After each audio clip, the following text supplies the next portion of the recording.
Bonjour, François Rebsamen serrant la main d'un Pierre Gattaz très souriant. En une photo et un titre, l'humanité dit sa colère teintée d'incrédulité au lendemain des propos du ministre du Travail demandant un contrôle accru des chômeurs. C'est un nouveau tabou qui tombe à gauche, estiment les Échos.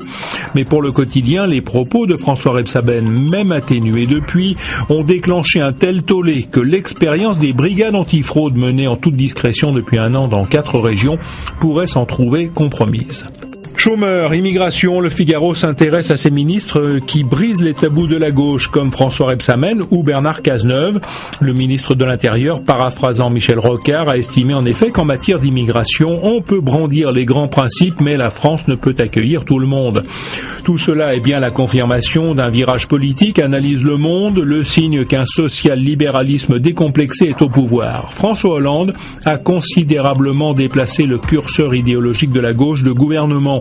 Dans la foulée, avec le pacte de responsabilité qu'il met en œuvre, Manuel Valls a semé le trouble à droite. Du coup, celle-ci fait dans la surenchère réformatrice.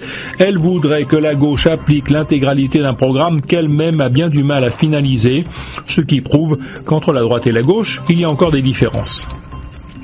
Guerre contre l'Europe, le titre choc de Libération sonne comme un cri d'alarme contre l'offensive russe en Ukraine et l'inertie des Occidentaux face aux réelles intentions de Vladimir Poutine. Le maître du Kremlin veut vassaliser les ex-républiques soviétiques et est prêt à réagir face à l'OTAN qui veut déployer des soldats dans l'est de l'Europe. L'information est tombée dans la soirée d'hier. Un deuxième otage a été décapité par l'État islamique en Irak. Métro évoque cette récidive dans l'horreur avec une image arrêtée de la vidéo publiée par les bourreaux de Steven Sotloff.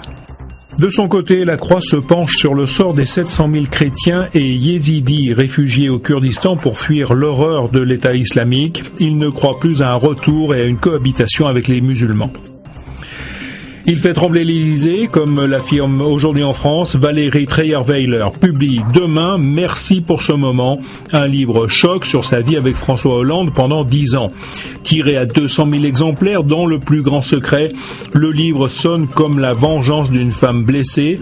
Tout est raconté dans les moindres détails de cette intimité.